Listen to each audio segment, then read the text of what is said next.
Our next speaker will be Eugene Martin. Eugene is a native of Oklahoma who attended Langston University. He has 4 children and 3 grandchildren. Eugene is employed by the American Federation of Government Employees and has worked in positions of national representative, national organizer, labor relations specialist, and assistant to the president. Eugene. Thank you.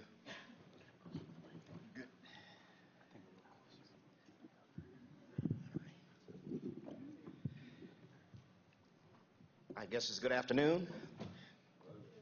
It is certainly a pleasure to share today with those who have been so directly impacted by the policies of our nation and such adverse impact that there seems to be so many persons who simply do not understand. Representing employees who work in the VA system and at military hospitals throughout this country, we see from the other side of the spectrum those things that are directly impacting the veteran.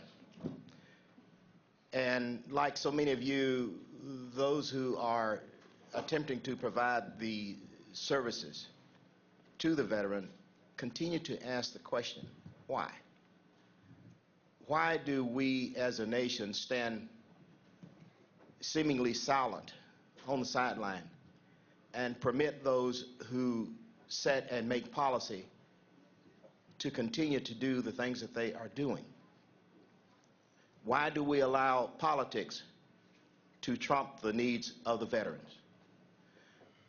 Why is it that veteran care continues to be a discretionary funding system rather than a predictable funding system? Just think of the impact of the current system, this discretionary funding system.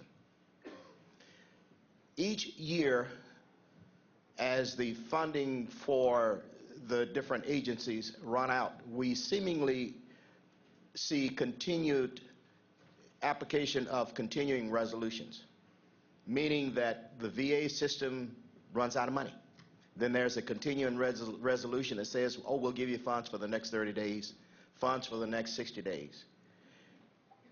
These approaches have harmful delays on diagnostic testing, treatment, hospital admission, staffing to be available to take and process veterans who are coming for treatment, the purchase of medical equipment, filling of vacancies that are there, so when there are ongoing vacancies, there is understaffing of persons who are there to care for and treat the veteran.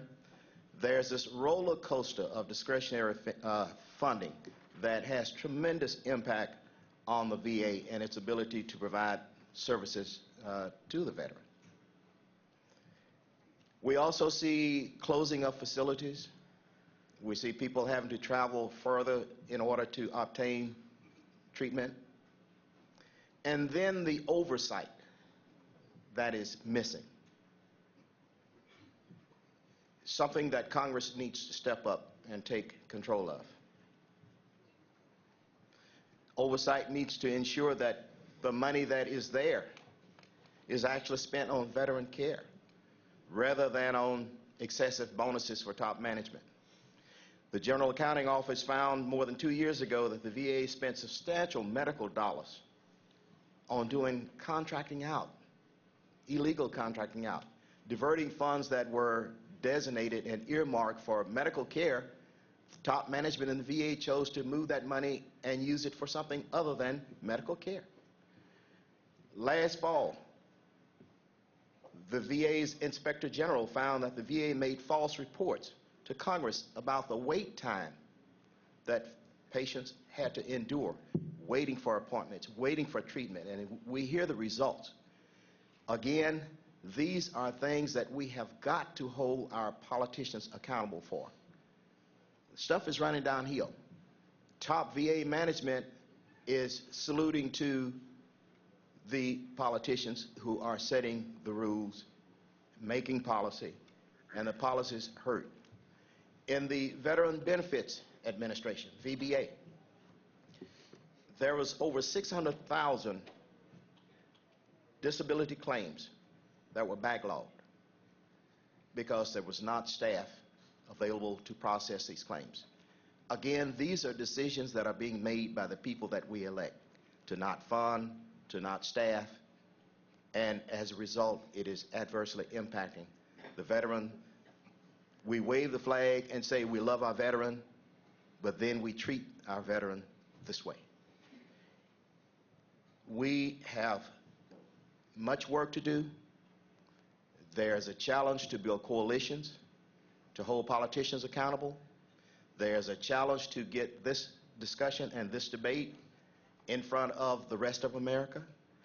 You know, I made a comment to a couple of our fellow panelists earlier today. It seems like for the last 2-3 days, we've seen the news media continually talking about things that really had no place. Why could we not have this kind of discussion being brought by the news media so as to embarrass those politicians who have chosen not to fund, not to staff, and to not do the things that we promised for the veteran? So we invite you to join with those workers who are attempting to provide the services, and let's build coalitions so that we can take control of this process. Thank you.